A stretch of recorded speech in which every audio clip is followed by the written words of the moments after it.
Hello friends, today we are here with some details I think you should know about Triss Merigold. Enjoy the show. I want to start off with some harsh truths to really shake you up. Triss Merigold was never created to be a main character. Readers of the books know her role. She doesn't dominate the story like a main character, but she isn't just a throwaway either. She's right in the middle. Of course, when the games came out, things changed a bit. With Wild Hunt, CD Projekt, the studio that bridged the games with the books, tried to fill the perfect love vacuum in the story with Shani and Triss Merigold. Even though it might have seemed in the first game that our choices were left to us, CD Projekt, thinking a sorceress would be more functional, practically promoted our beloved Triss Merigold in the second game to nearly main character status as Geralt's sidekick. In the third game, however, in an effort to return to the original essence, CD Projekt rolled up its sleeves, pulled Yennefer out of the mess she'd gotten herself into, and put her back in front of Geralt. Still, the choice is ours, but anyone who's read the books or is familiar with Witcher lore knows that Yennefer is the one Geralt loves and is truly one of the main characters. Poor Triss, on the other hand, remains nothing more than a jealous redhead waiting in the wings. When you look at mages, you see one who's 200 years old, another who's 300, and the worst might be around 100. As you know, female mages stop aging early, while males do so a bit later. But Triss doesn't need any of that. She's naturally beautiful and one of the youngest mages in the Brotherhood of Sorcerers. When you look at the other sorcerers, you imagine them with snake-like faces, always scheming behind your back. But Triss Merigold doesn't have that look. She's that bubbly, girly type you see around. Of course, she's still a mage, and when the moment calls for it, she can be quite treacherous and powerful, so caution is advised. Now let's get to that question I've been asked 1,000 times and answered 1,000 times. Did Triss Merigold cheat on Geralt? That question always seemed absurd to me, which is why I never bothered answering it, especially since it's tied to Lambert. Here are the details. During the famous drinking session at Kaer Morhen, Geralt mentions that one of his lovers once leaped out of a window to escape. Eskel didn't do that, he just refused his drink, while Lambert, having done so, ended up guzzling his drink. Then he also says that when he got caught fooling around with a friend's girl and didn't want to hurt the guy's feelings, he jumped out of a window. And let me tell you, after that, Triss's Gwent card comes from Lambert. In the first game, there are even footprints in Triss's room. I even joked that Geralt and Dandelion were lovers. This theory could support that even more, and I could offer plenty of details. I really don't understand why people concoct such theories. In the game, anyone's card can come from anyone. The footprint, for example, is from a size 36 foot with red nail polish. So it's a really far-fetched theory that could never possibly be true.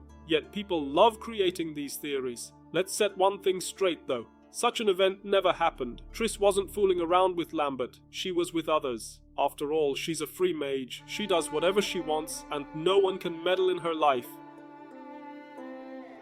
Alright, moving on to the next topic to really open your eyes. Triss Merigold's stunning beauty catches everyone's attention, so much so that the famous magazine Playboy jumped on the bandwagon. In one issue, they put Triss Merigold on the cover. The magazine, published in May 2011, sold very well, though you can still find second-hand copies. Of course, the price is a bit steep, my friend. You can get the Polish edition for $218.40. Whether the pages come out stuck together or loose remains a complete mystery. I later found out that in Poland it's sold for 400 zloty, so if anyone's interested, grab it while you can. These are the goods of a sinking ship, so hurry up!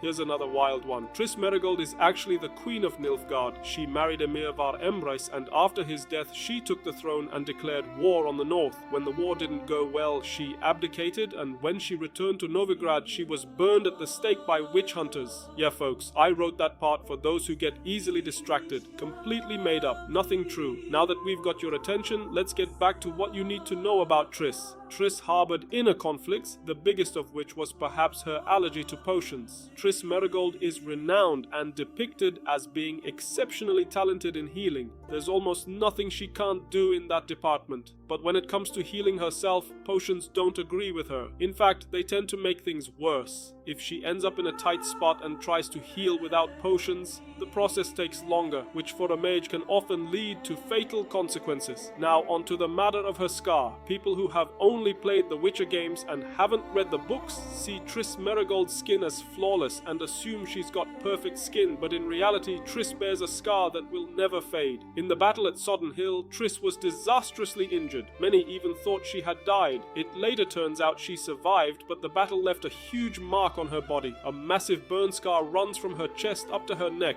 a mark that no matter what is done, never goes away. It's even mentioned that Triss laments this scar as she can never dress the way she wants and is forced to keep it covered. And then in the games, oh boy, Triss is flaunting her body like that blessed Playboy cover, showing off a generous décolletage. Oh, CD Projekt, what are you capable of? There's yet another point where the games and books differ, and let's throw the TV series into the mix. When people saw the Triss Merigold in the series, they had nothing but harsh words to say. The casting wasn't right, and even the Triss Merigold in CD Projekt's games wasn't designed correctly. Our red-haired, green-eyed beauty is quite different in the books. According to the books, Triss Merigold has chestnut hair and eyes the color of a hyacinth. Blue, in other words. The games made Triss so beautiful that the image etched into people's minds is that of a redhead. What can you do? She was beautiful, so we accepted that image and moved on. It's possible to accuse Triss of lacking character. When you look at her, you see someone who's always chasing after something, generally lacking her own ideas. The Brotherhood of Sorceress is like, come on, let's grab Ciri before anyone else does and get her on our side, and then bam!